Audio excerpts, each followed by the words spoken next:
नमस्कार. चला आज एका मस्त आणि खूप महत्त्वाच्या विषयावर गप्पा मारूया. आज आपण आपल्या आयुष्याचे काही असे सोपे नियम उलगडणार आहोत जे या धावपळीच्या जगात आपल्याला फक्त निरोगीच नाही तर खरंखुरं आनंदी राहण्यासाठी मदत करतील. चला तर मग सुरू करूया. एक साधा प्रश्न विचारते. कधी विचार केलाय का की आपल्याकडे आज आरामासाठी काय नाहीये? गाडी आहे, लिफ्ट आहे, रिमोटने चालणारा AC, एका क्लिकवर जेवण दारात हजर, म्हणजे सगळं काही आपल्या बोटांच्या टोकावर आहे. तरी सुद्धा दिवस संपल्यावर असं का वाटतं की अंगातली सगळी ताकदच गेलीये? सकाळी उठल्यावर फ्रेश का नाही वाटत? ह्या प्रश्नाचं उत्तर आहे ना, ते आपल्या शरीराच्या एका जुन्या कहाणीत दडलंय. आपल्याला आज ज्या काही समस्या जाणवतात ना, त्याचं मूळ शोधायला आपल्याला हजारो वर्ष मागे जावं लागेल. कारण खरं सांगायचं तर आपलं शरीर हे एका जुन्या अँटिक इंजिनसारखं आहे, जे आपण एका सुपरफास्ट नवीन जगात चालवायचा प्रयत्न करतोय. थांबा, हे कोडं मी अजून सोपं करून सांगते. अशी कल्पना करा की आपलं शरीर ही एक महिंद्रा थार सारखी दणकट 4x4 जीप आहे. आता ही गाडी कशासाठी बनवली आहे? तर सह्याद्रीचे अवघड घाट चढण्यासाठी, चिखलाच्या रस्त्यांवरून जाण्यासाठी, जंगलात फिरण्यासाठी. म्हणजे थोडक्यात रोज कित्येक किलोमीटर चालणे, शिकार करणे, अन्न गोळा करणे, या सगळ्या कष्टाच्या कामांसाठी आपलं शरीर तयार झालं आहे. आणि गंमत बघा, एवढी ताकदवान जीप आपण चालवतोय कुठे? तर मुंबईच्या वेस्टर्न एक्सप्रेस हायवेवर किंवा पुण्याच्या चकचकीत रस्त्यांवर. ऑफिस ते घर आणि घर ते मॉल. म्हणजे त्या जीपला तिच्या ताकदीप्रमाणे कामच मिळत नाहीये. आणि जेव्हा अशा गाडीला तिचं खरं काम मिळत नाही, तेव्हा तिचे इंजिन खराब होतं, ती गंजायला लागते. आपल्या शरीराचंही अगदी तसंच होतंय. आता इथे बघा, फरक किती मोठा आणि स्पष्ट आहे. आपले पूर्वज सतत हालचाल करायचे, रानावनातलं नैसर्गिक अन्न खायचे आणि मोकळ्या हवेत जगायचे.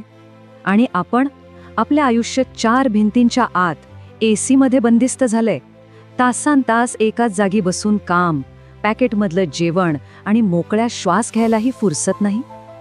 हाच तो मिसमॅच आहे ज्यामुळे आज आपल्याला डायबिटीज, BP आणि स्ट्रेस सारख्या समस्यांनी घेरलंय.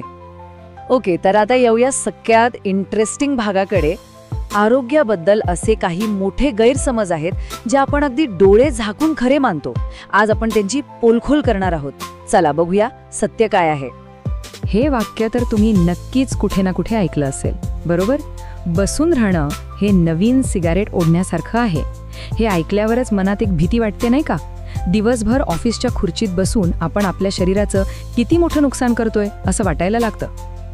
पण थांबा जरा, हे वाक्य जेवढं सांगितलं जातं तेवढं खरं आहे का? की अर्धीच गोष्ट आपल्याला सांगितली जाते? संशोधक सांगतात की यात एक छोटासा पण खूप महत्वाचा ट्विस्ट आहे. प्रॉब्लेम बसण्यात नाहीये, मग कशात आहे? तर खरी गंमत ही आहे की दिवसभरात एकूण किती वेळ बसतो यापेक्षा सलग किती वेळ बसतो हे जास्त धोकादायक आहे. आपले पूर्वज सुद्धा दिवसातले अनेक तास बसायचे, आराम करायचे, पण ते दर 15-20 मिनिटांनी उठायचे, कधी पाणी प्यायला, कधी इकडे तिकडे फिरायला. आणि आपण ऑफिसमध्ये एकदा कामाला बसलो की सलग 40-50 मिनिटं, कधी कधी तर तास 2 तास जागेवरून हलतच नाही. हे न थांबता बसणं आपल्या शरीरातल्या चांगल्या प्रक्रिया अक्षरशः पॉज करून टाकतं.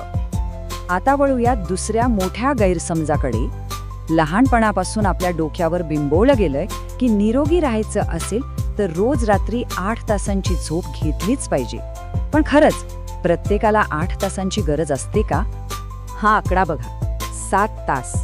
अनेक मोठ्या संशोधनांमध्ये हे सिद्ध झालंय की बहुतेक मोठ्या माणसांसाठी 7 तासांची शांत झोप ही आरोग्यासाठी सर्वात उत्तम असते. 8 तासांपेक्षा जास्त किंवा खूप कमी झोपणं दोन्ही शरीरासाठी तितकंच चांगलं नाही. त्यामुळे पुढच्या वेळी जर 7 तासांची मस्त झोप झाली तर उगाच काळजी करत बसू नका. प्रत्येकाच्या शरीराची गरज थोडी वेगळी असू शकते, पण 7 तास हा एक स्वीट स्पॉट आहे हे नक्की.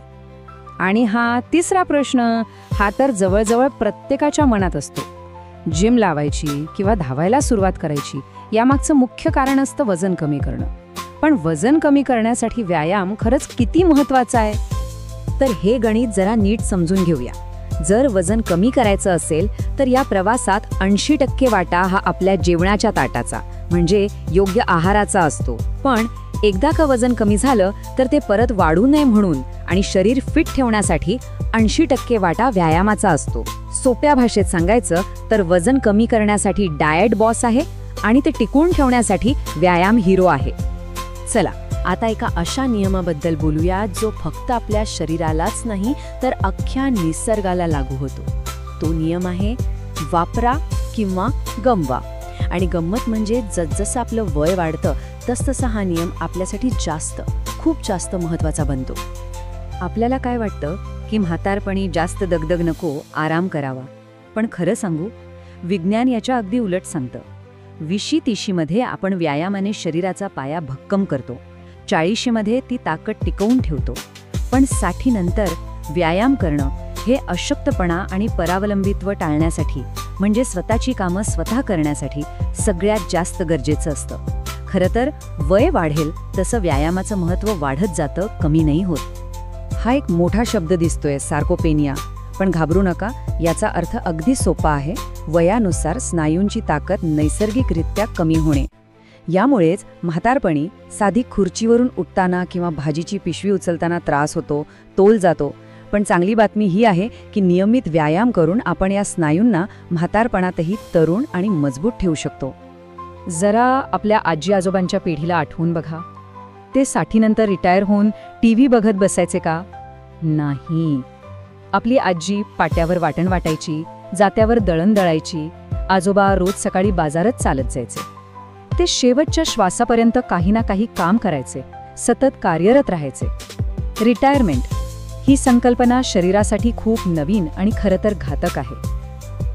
बापरे, एवढं सगळं ऐकून आता असं वाटेल की काय करायचं. पण थांबा, घाबरून जाऊ नका. तुम्हाला निरोगी राहण्यासाठी पुन्हा आदिमानव बनून गुहेत राहायची किंवा शेती करायची अजिबात गरज नाही. आपल्या आजच्या आयुष्यातच काही छोट्या आणि सोप्या सवयी लावून आपण खूप मोठा आणि सकारात्मक बदल घडवू शकतो. तर आजपासून काय सुरू करता येईल? नंबर 1, 15 मिनिटांचा नियम. कामाच्या वेळी दर 20 मिनिटांनी फक्त 1 मिनिटासाठी उभं राहा, एक छोटासा फेरफटका मारा. नंबर 2, जिना निवडा. दादर स्टेशनचा पूल चढताना किंवा ऑफिसमध्ये जाताना लिफ्टऐवजी जिन्याचा वापर करा. आणि नंबर 3, सगळ्यात महत्त्वाचं, खेळा. मित्रांसोबत क्रिकेट खेळा किंवा गणपती विसर्जनाच्या मिरवणुकीत मनसोक्त नाचा. कारण नाचणं हा एक सर्वोत्तम आणि सगळ्यात आनंदी व्यायाम आहे. आणि एक शेवटची पण खूप महत्त्वाची गोष्ट, जर तुम्हाला जिना चढायचा कंटाळा येत असेल आणि एस्केलेटरनी जावंसं वाटत असेल तर स्वतःला दोष देऊ नका. ऊर्जा वाचवणं, कमीत कमी कष्ट करणं ही आपल्या शरीराची हजारो वर्षांपासूनची सवय आहे. हा आपला आळशीपणा नाही, ही आपली नैसर्गिक प्रवृत्ती आहे. आपल्याला फक्त या प्रवृत्तीवर थोडीशी मात करायला शिकायचं आहे, स्वतःला न रागवता. तर मग आता ठरवा, आपल्या या शरीरासाठी, आपल्या त्या शक्तिशाली जीभसाठी आजपासून कोणती एक छोटी पण चांगली सवय आपण सर्वजण लावणार आहोत? कमेंट्समध्ये नक्की लिहून सांगा. कारण छोट्या पावलांनीच मोठा आणि निरोगी प्रवास सुरू होतो. आजची ही माहिती आणि या गप्पा आवडल्या असतील तर एक लाईक नक्की करा. ही माहिती तुमच्या मित्रमैत्रिणी आणि कुटुंबासोबत नक्की शेअर करा. कारण आरोग्यच हीच आपली खरी संपत्ती आहे. आणि हो, अशाच रंजक आणि उपयुक्त माहितीसाठी चॅनलला सबस्क्राईब करायला विसरू नका. कारण पुढेही असेच छान विषय येत राहणार आहेत. लवकरच भेटूया. काळजी घ्या.